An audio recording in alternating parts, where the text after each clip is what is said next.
السلام علیکم ویورز، میں ہوں عادل امان اپنے یوٹیوب چینل کے ساتھ۔ امید ہے آپ لوگ بھی خیر و عافیت سے ہوں گے۔ ویورز، آج ایک انتہائی افسوسناک خبر کے ساتھ حاضر ہوا۔ یقیناً کہتے ہوئے بھی دکھ اور غم کا احساس ہو رہا ہے۔ دنیا ناد کی ایک عظیم شخصیت کے جنہوں نے اپنی زندگی کا تقریباً سارا ہی حصہ گلہائے عقیدت میں گزارا۔ ایک ایسی شخصیت کہ جب وہ محفل میں آئیں تو جب وہ اسٹیج سے گلہائے عقیدت سرکار علیہ الصلوۃ والسلام کی بارگاہ میں نچھاور کریں تو سننے والے لباس سبحان اللہ کی صداؤں کے ساتھ اشک بھی بہاتے تھے۔ اور یقیناً وہ ایسی شخصیت تھے کہ ربائی پڑھتے تھے تو اس کی ایک الگ لطف آتا تھا، نعت پڑھتے تھے تو اس کا ایک الگ لطف آتا تھا، کافی پڑھتے تھے بابا فرید علیہ رحمہ کی تو اس کا ایک الگ لطف آتا تھا۔ یقیناً ایسی شخصیت کے تمام نعت خوانوں میں جنہوں نے سب نے اپنا ایک مقام، ایک مرتبہ بنایا اور سرکار علیہ الصلوۃ والسلام کی نعت شریف کے حوالے سے جو عالمی شہرت کے حامل تھے، آج وہ عظیم شخصیت جناب خالد حسنین خالد صاحب اس دار فانی سے کوچ کر گئے اور سرکار علیہ الصلوۃ والسلام کی بارگاہ میں پیش ہو گئے۔ یقیناً یہ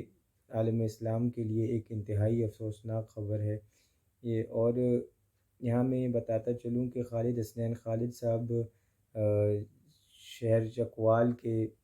گاؤں گوجرا میں پیدا ہوئے، وہیں سے انہوں نے اپنی جو ہے وہ ابتدائی تعلیم وغیرہ شروع کی اور پھر آہستہ آہستہ جو ہے وہ نعت کے حوالے سے انہوں نے جب نعت پڑھنا شروع کی، پھر نعت سکھانا شروع کی اور الحمدللہ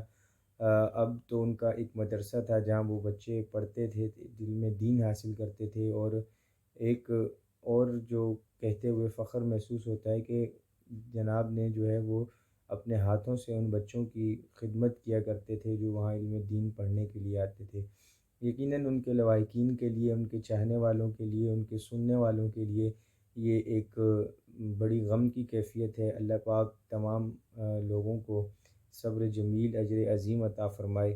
اور یقیناً خالد حسنین خالد صاحب کا کوئی نعم البدل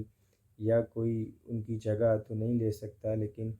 اللہ پاک ان کی آواز انشاءاللہ تا قیامت عالم اسلام کے لیے قائم و دائم رکھیں گے۔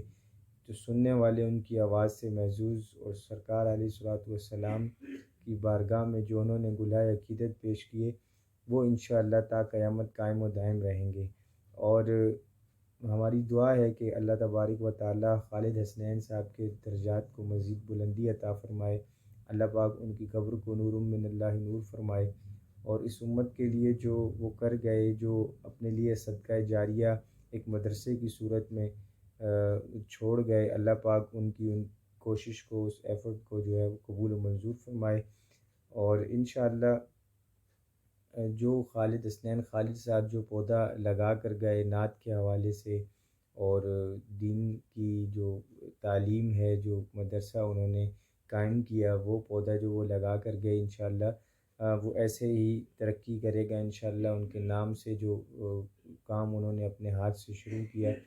انشاءاللہ تا قیامت وہ ایسے ہی آگے ترقی کرتا چلا جائے گا۔ اللہ پاک ان کے درجات کو بلند فرمائے، اللہ پاک ان کے چاہنے والوں کو صبر جمیل عطا فرمائے۔ السلام علیکم ورحمۃ اللہ وبرکاتہ۔